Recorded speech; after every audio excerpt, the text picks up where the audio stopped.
Hi friends, it's Claire from ScrappyNerdUK, and today I have a UK Scrap Addicts design team layout for you. And I've mainly used the Carousel collection by Maggie Holmes by Create Paper. And so I've already fussy cut those kites out, and I knew what I wanted to do with them. I wanted to create like a sky scene. So I cut these clouds out from my Cricut, and I knew I was going to do the paper piece in behind them. So I'm just deciding, I did them in 3 different sizes just to give it a bit of variation. So I'm just deciding which ones or how many I want to use on this, and I think I'll go with that amount in the end. 2 of the bigger, 2 of the medium and 2 of the small. So just going through the papers, deciding which ones I want to use to fill the clouds. And although this is roses in a cloud, it doesn't bother me. I actually really like the colour scheme of this collection as well. So I'm just using some wet glue just to run around the edge of that cut file, and then I'll stick that directly down onto the paper, and then I'll just cut around the edges. So a couple of them I do in the same paper, but I tried to give it a bit of variance just to create some more interest on this. I mean, it's going to be quite busy anyway because I already know that I'm going to use quite a few of the patterns from the kites. So just using my little scissors to just fussy cut around those, and it's nice and easy because you just use the cut file edge as your guide. And don't worry, I don't make you sit and watch me cut all of these out.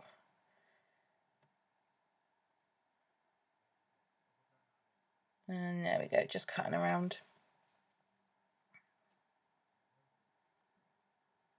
And don't worry too much if you do cut into the cut file. It's not too much of an issue. Now, if you don't have a cutting machine like a Cricut or a Silhouette, then you don't necessarily have to do this step. You could just cut cloud shapes out of pattern paper without the outline, and you could just hand draw those and cut them out. They're fairly easy to draw. Or get an image off the internet and just trace around it if you're not too comfortable with hand drawing. So I'm just laying these out and just deciding if that's enough for what I want to do. So I know that some of those white areas are going to be filled with the kites as well. So I'm just going to bring a few of those in so it doesn't end up finishing in this format. But this just gives me an idea as to how many kites I want to include and if those clouds are enough. So here's the photograph I'm using of one of my nephews, and I think he had my dad's glasses. I think it was my dad's glasses on. Snapped this cute picture from many years ago. I say many, I think it was about 4 years ago. And my usual trick, just backing that onto some white card.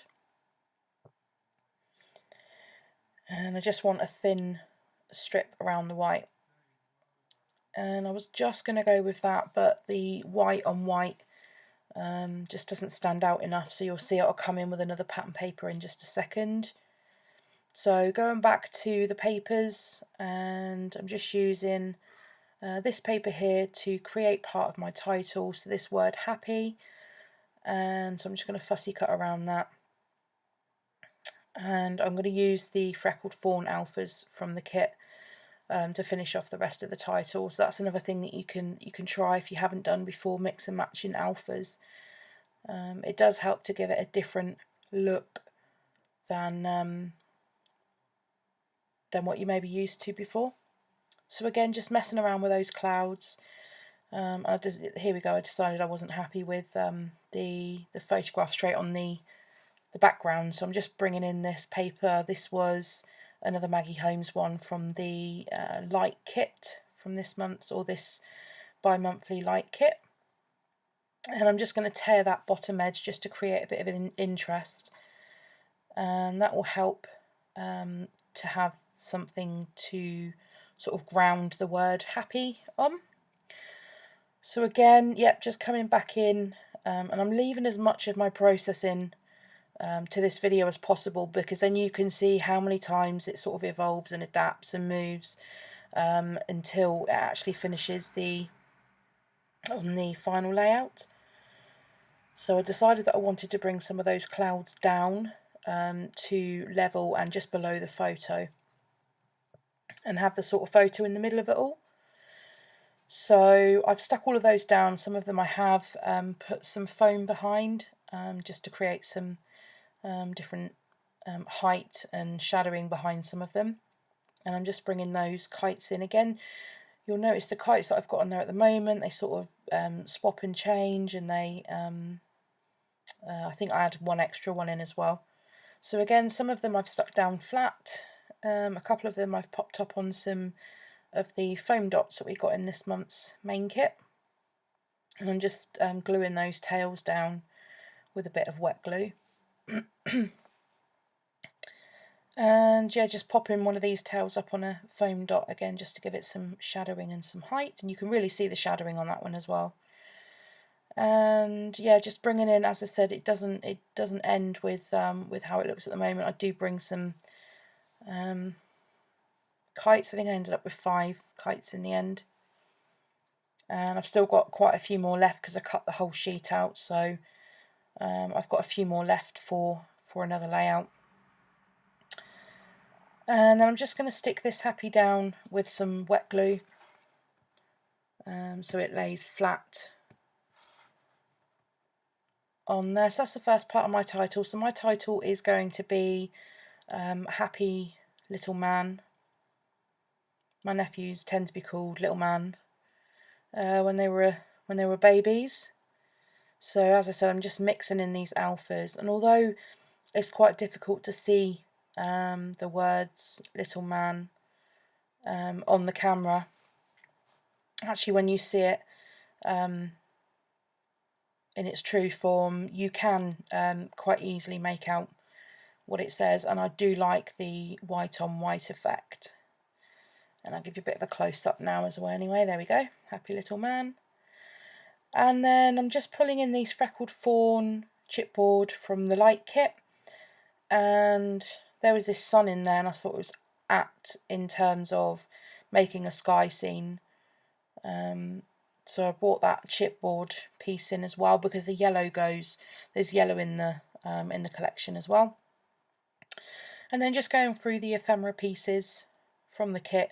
So there were these from Pretty Little Studio. There was these little pack of die cuts, and there were 3 black and white hearts in there. So I know that I'm going to bring in some black elements, so I'm going to use those as well to pull a bit more black into the layout. And again, just checking through these tabs, which also, the tickets should I say, which were also from Pretty Little Studio. So yes, I'm bringing these in, the tiny word stickers, and I'm going to have 3 clusters. There's quite a lot already going on this page, so I keep my clusters to one of those word stickers and one of the hearts. So I'm just going to glue that down, and then I do come in with my tiny attacher to add another little bit of interest, and another tiny word sticker, and I'll try and do it over the tail of the kite just to keep it in line with the other ones. So all 3, the tiny word sticker will be over the tail. And again, just coming in with the little foam dots from the kit to bump that little heart up. And then the final one I'm going to add on is up in that. Oh, I do add some wet glue actually before I stick this chipboard piece down. Chipboard doesn't tend to stick very well. I think it depends on manufacturer, to be honest with you. There's nothing worse than going back in your album and find half of your half of your layout destroyed and have to re-stick it back down. So just add a bit of wet glue whilst you're going, and you shouldn't have that problem. And yeah, just the final one here, another tiny word sticker, and that other little black heart. And then that piece that says cute, it looks like a little stamp. I add some double-sided foam tape to the back of that as well, again just to give it a little bit of height so it stands out from the rest of it from the background. So thank you very much for watching. Here's a bit of a close-up for you, and I'll see you all next time. Bye.